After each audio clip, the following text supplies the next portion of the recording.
June 3rd, 2003. Sammy Sosa was one of the biggest stars in baseball. And a high fly ball belted right center field. There it goes, number 500. Sammy Sosa earns that ticket to Cooperstown.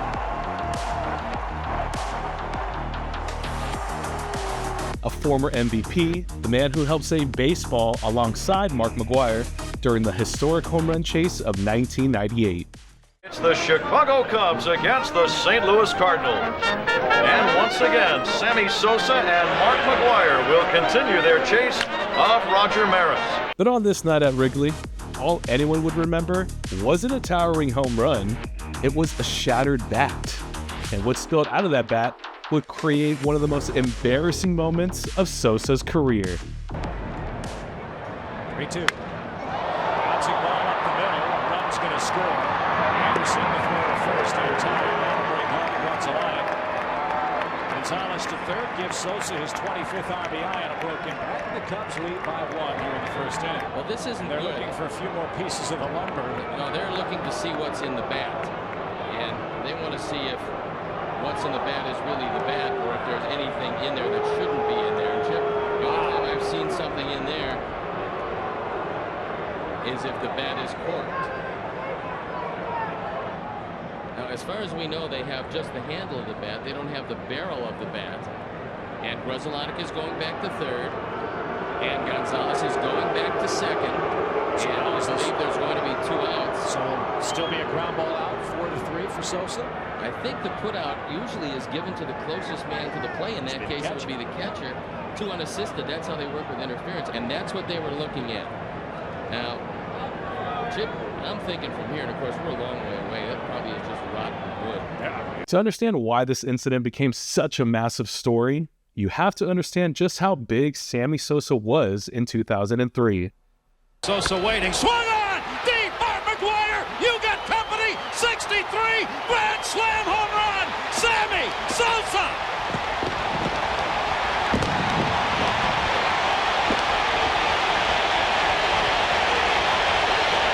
At the turn of the century, there were only a handful of players who transcended baseball. Sammy Sosa, well, he was one of them.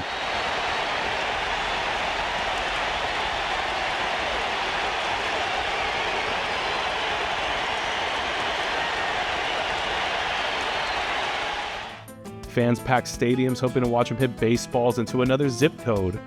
From 1998 through 2002, Sosa averaged more than 55 home runs per season. He won an MVP award, finished in the top 10 of MVP voting multiple times, and became one of the faces of Major League Baseball. It's been unbelievable. But by 2003, baseball was already beginning to face uncomfortable questions about power hitters and performance enhancement.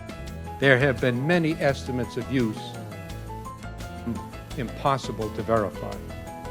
The sport was under a microscope, which made what happened next even more explosive. In the first inning against the Tampa Bay Devil Rays, Sosa stepped to the plate against pitcher Jeremy Gonzalez. 2 on, 1 out, here's Sammy. On a routine swing, something unusual happened. His bat shattered. Not unusual. But what came flying out of the barrel absolutely was. Pieces of cork scattered across the field, the umpires immediately collected the bat. Players from both teams looked in disbelief.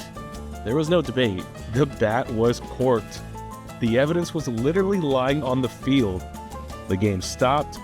Everybody knew this was going to become a national story because cork bats are illegal. Well, Bob Rosenberg talked with Tim McClellan, and he said when the bat split, there was cork in the bat. That's what he's saying. That's why Sammy Sosa is ejected from the game. Troy O'Leary is now playing right field. A cork bat is created by drilling out part of the barrel and replacing the wood with a lighter material, most often used cork. The theory is simple. A lighter bat can be swung faster. Many players believe this could help them make better contact, but here's the funny part. Scientific studies have generally found that cork bats don't actually increase home run power. In fact, some research suggests they may reduce the distance a ball travels. So while corking a bat might help a hitter feel comfortable, it doesn't magically turn warning track fly balls into home runs.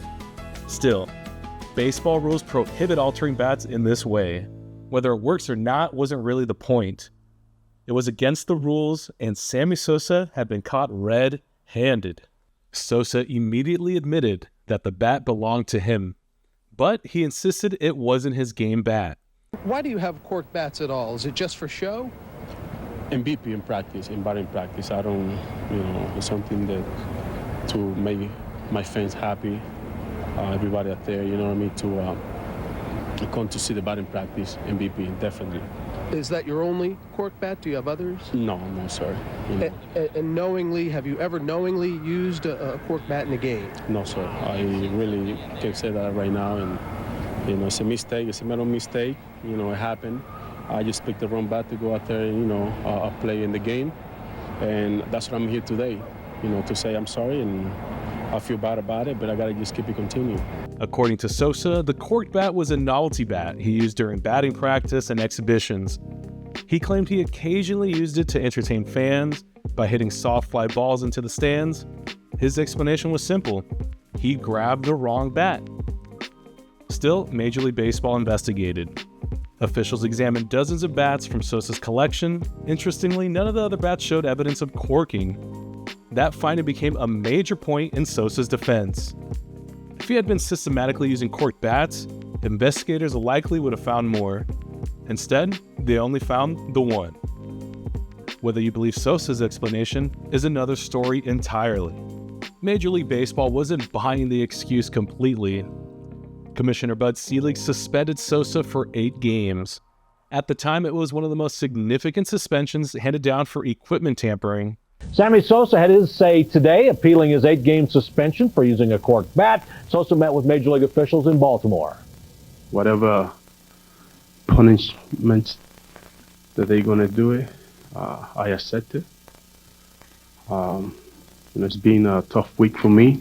Once again, I just want to apologize to everybody up there, the mistake that I make. The suspension was eventually reduced to 7 games, but the damage had already been done. For many fans, the image of cork spilling out of Sosa's shattered bat became permanently attached to his legacy. Sammy Sosa wasn't the first player caught using a corked bat. One of the most famous examples came in 1996, when former Cincinnati Red star Chris Sabo was suspended after a corked bat that was discovered during a game. Ooh. Oh, that's bored out. There's no doubt about that. There's a board in the middle of that. How about that? Other players have been accused over the years as well. Is it corked? Could it be? It might be. So, Inspector Dave Phillips doesn't like what he saw at the end of that bat. He's going to give it to Vinny Fresso. There's a good guy to give it to. Well, Vinny will take care of it. I'll tell you that right now. That bat will not get out of his hands.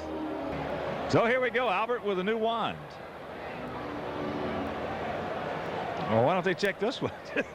Yeah. But Sosa's case stood out because of who he was. This wasn't a bench player trying to gain an edge. This was one of the biggest stars in the entire sport. More than 20 years later, the corked bat incident remains one of the strangest moments in baseball history. Was Sammy Sosa intentionally cheating? Did he truly grab the wrong bat? We'll probably never know for certain. What we do know is that one swing transformed an ordinary June game into one of baseball's most unforgettable scandals. A bat shattered, cork hit the dirt, and a superstar's reputation took a hit that would follow him for the rest of his career. Because sometimes, one swing is all it takes to change the story forever.